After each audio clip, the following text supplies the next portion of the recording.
We are living through a period of turbulence and turmoil. Around the world, the rule of law is under attack in ways we have not seen in many years. Too often, rules are bent or broken without consequence.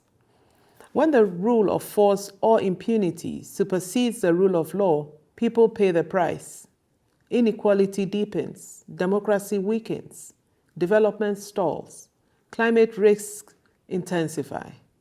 The rule of law is a cornerstone of the Commonwealth Charter, so we have a duty to respond decisively.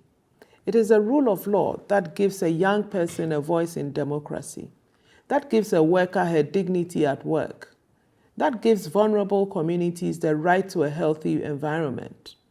Shared legal traditions and a common law heritage are among the Commonwealth's special strengths.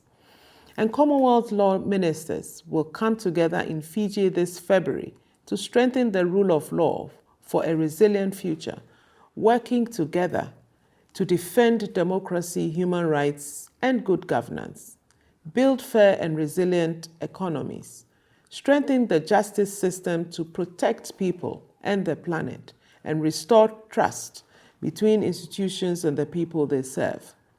Our new strategic plan sets out a clear roadmap to support law ministers. And by working together, we can centralize the rule of law as another shared advantage for Commonwealth countries and as an essential protection for the people of the Commonwealth in these uncertain times. That is the responsibility before us, and that is the future we must work for together.